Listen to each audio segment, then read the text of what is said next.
শুভ নববর্ষ সবাইকে। ৩৩ দিন পর আমি আজকে রান্না করতে বসলাম।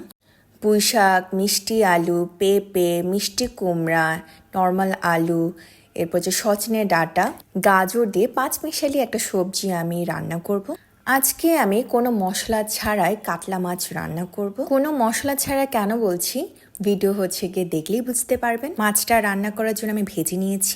আজকে আমি কোনো তরকারিতেই পেঁয়াজ রসুন দিব না, শুধু দিব জিরা বাটা।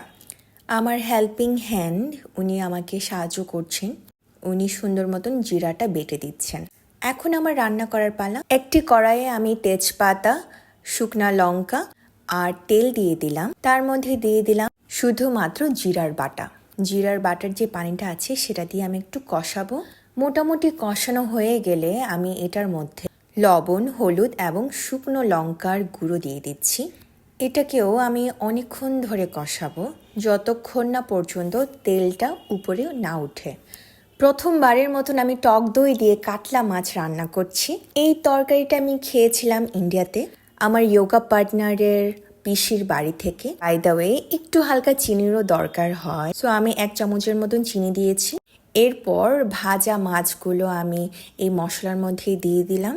এরপর আমি কিছুক্ষণ এটাকে আবার একটু ভাজবো মশলা দিয়ে। এই মাছে শুধু কিন্তু জিরার বাটা আর টক দই আছে, আর প্রত্যেকটা তরকারিতে তো হলুদ, লবণ, পরিমাণ মতন মরিচ তো দরকারই হয়।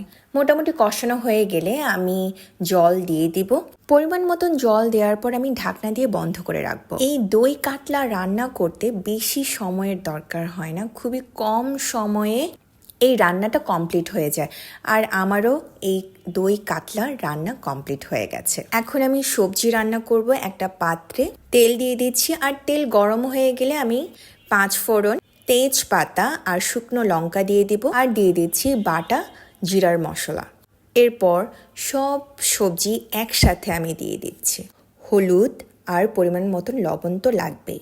এই রান্নাটা খুবই সহজ, আর এই সবজির তরকারিটা খেতেও দারুণ লাগে। এই তরকারিতে আমি কোনো প্রকার জল দিব না, সবজি থেকে যে জলটা বের হবে ওটাতেই সিদ্ধ হয়ে যাবে।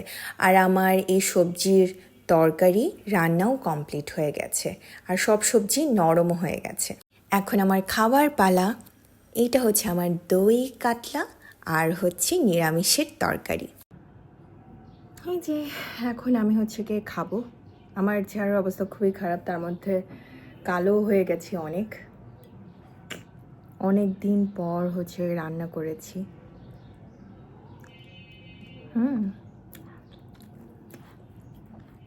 মাছ দিয়েই শুরু করছি, পেঁয়াজ রসুন কোনো কিছুই দিইনি। মাছ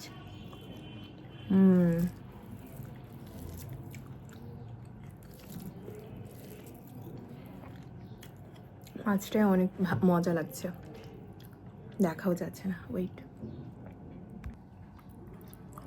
যে মাছ, কি সুন্দর ঘ্রাণটাও অনেক সুন্দর হয়েছে। যে মাছ,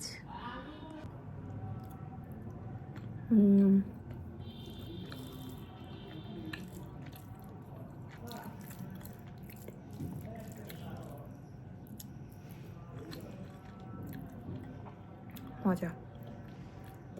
এটা হচ্ছে মিষ্টি আলু, অনেক গরম, প্রচণ্ড গরম। আমার আসলে অনেক দিন ধরে সবজি খেতে মন চাচ্ছিল। 1 মাস তো কোনো সবজি তেমন পাইনি। ওখানে শুধু আলু, ডাল, মটর এগুলো খেয়েছিলাম। তো ওই পুঁই শাক, লাউ শাক এগুলো কোনো কিছুই পাইনি। সো আমার এখন খুব শাক এগুলো খেতে মন চাচ্ছে।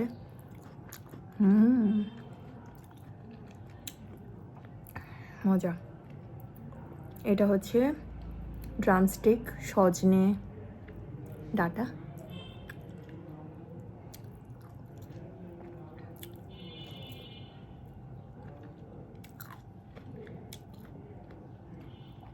সজনে ডাঁটা ডাল দিয়েও মজা, শুটকি দিয়েও মজা, সবজিতেও মজা।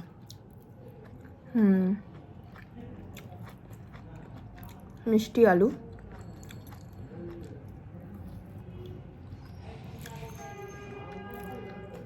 এটা একটু পার্পল পার্পল কালার। মিষ্টি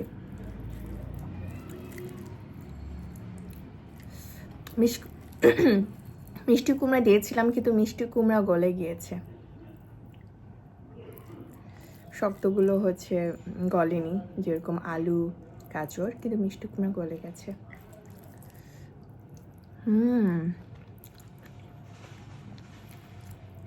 পুঁই শাক,